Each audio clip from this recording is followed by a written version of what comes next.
So it uses coffee made from Shoe Swap Brewing,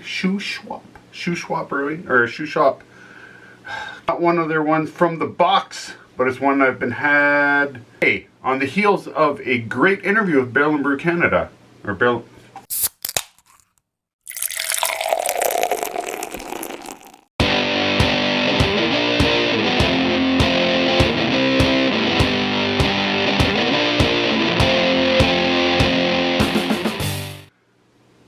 Alright nerds, we're back for another beer review, and today from Outcast Brewing we have their breakfast stout.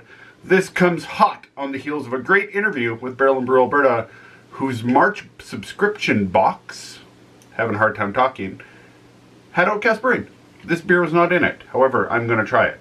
So they partnered with Shoe Swap Coffee Company out of BC, used some of their freshly roasted single origin Bolivian coffee to bring a bold infusion of dark cocoa with light fruity notes. So they tell me to enjoy this full-bodied stout on a cold evening or for breakfast. They don't judge. Well, it's basically breakfast right now where I am in this day, so I'm going to try this. It is definitely past noon, I made sure, but I slept in. Okay, so Outcast Brewing always makes really good beer. I've drank several from that box already. Last night, as a matter of fact, I had their Forgetful Brewer. This is a great beer. It's not the first time I had it. Awesome beer. So make sure you try this. They won, like this brew has won a silver in 2018 and a gold in 2019 at the Canadian Brewing Awards. So let's see if this coffee matches up. Breakfast stout should pour thick. Looks like cold coffee.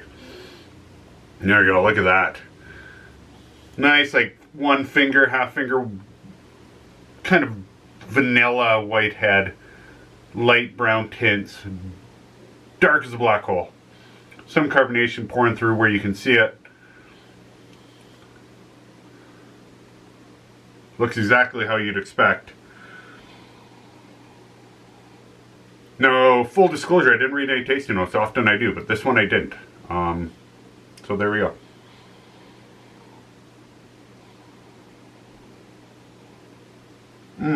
Yeah, you definitely get like dark fruit notes to it. Like dark, like almost cherry, plum, that kind of stuff to it. Really good, really smells really good. And of course some coffee, some roastiness. Which kind of goes without saying, being that they use real coffee for it. So, definite coffee notes, but not overwhelming. And then you get some dark fruit, plum, dark cherry, that kind of stuff. Yeah, like stone fruity. And like a little bit like some roastiness. Yeah, and a little bit of like chocolate, like baking chocolate or something. I don't know. I'm really looking forward to trying this. Outcast. Let me finish the full thing. So it's 6.5 1-pint can. Outcast out of Calgary, Alberta, Canada. Good friend of the show. And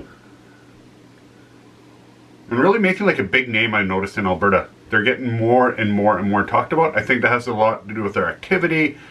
They're active even on Reddit, of all places, in the Alberta beer subreddit. So they're trying to get out there and do as much as they can. And they're a small little unit, two people I think in the whole place, like, right? So it's a small place. Let's get at it.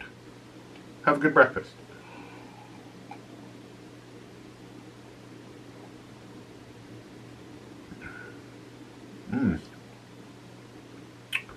So coffee isn't forward. It's not the front. The front is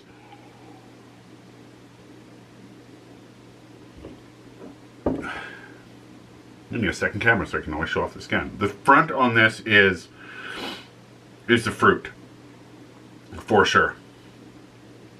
I wish you could pick out a few more of the fruits, but and then you get that coffee bitterness at the end. So it almost acts like an IPA, like a real hazy IPA, where you get all that fruit up front and then bitterness in the back. So you get the bitterness from the coffee, not the IBU. And it really lingers after, which is nice. You kind of want that in a stout because you don't want to drink it fast. You don't want to be a dry drink where it's like, bam, gone, bam, gone, bam, gone. You want to drink the slower. Not that it's super high alcohol, but it's a heavier beer. It's really well carbonated. You don't want to chug one of these.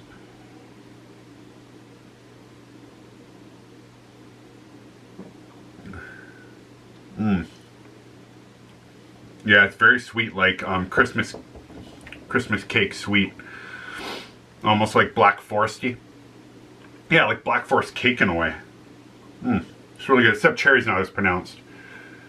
And then, of course, you get all the other stone fruit and everything in there. It's really delicious beer. This would be a good camping beer.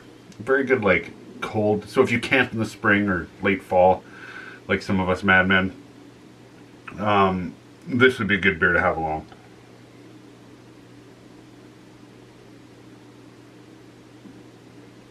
Well, I probably should have let it warm up a little bit. It is fairly cold. I didn't let it sit out as long as I might normally. The cocoa's not as pronounced. That might be some of the bitterness I get. It's hard to differentiate between the coffee and the cocoa. What a good show. You just watching me sit here and drink. Ace beer. Ace. So you get, this is like a really good stout for not stout drinkers, or a step up if, say, somebody does like Guinness or like those kind of dark beers and they want to be a bit more adventurous. Most people drink coffee, so they like bitterness. If you don't like coffee, you won't like this beer. It's just a fact. The reason I think it would be a good intro for a coffee drinker who's into dark beer or wants to try dark beer is you get enough of those coffee notes at the back, like it just lingers fantastically. Just stays in your mouth. You get very good coffee too. I want to get some of these beans because I love coffee, or I'll die. But anyways, but it's that sweetness, that kind of fruity sweetness that you get is such a good taste that you want to drink a bit more. And then you get the full experience with the coffee at the end. And like I said, it really lingers. Like I'm still, that aftertaste is really good. Some dark ale, like if it doesn't have other notes, and I find this with Guinness, so I'm going to get slaughtered online. This Guinness is so one note boring that I don't just, it's not a good experience for me. But this adds a lot. It's well carbonated. So you get a nice long experience, you know, like an IPA, like a sour, where you can't crush it. It has depth. Great mouthfeel to it. It's really nice and smooth and thick. So just a good beer. You can get a lot to it if you're an experienced beer drinker, but it's also a good intro beer. And all that makes for a good beer for anybody. So I assume they sell a lot of these. It had pancakes on the front. So I was wondering if I get pancakes. But I don't, thankfully, because I don't like pancakes. There you go. Outcast Brewing's aptly named Breakfast Stout. Nothing special about their name. It just tells you what it is. And that's fantastic. Alright, find us on all the social medias at Squiggly at Fermented Nerds. That's all of them. Facebook as well. Hit the subscribe button. I can be super sorry. Smash the subscribe button. Brew yourself up some more videos. You can, if you want to do that, you can just hit the bell. I just stammered and I can't do a retake because I'm like 11 minutes in. Well, 8 minutes in. So yeah, do all that. All the usual stuff. Comment below what you think about us, Outcast. Let them know what you think of them. So hit them up in social media as well. Tag us. Let them know we tried it. We always let them know. Yeah, there we go. That's it. Another beer. Another breakfast. I'm Wally. This is Fermented Nerds. I'm out.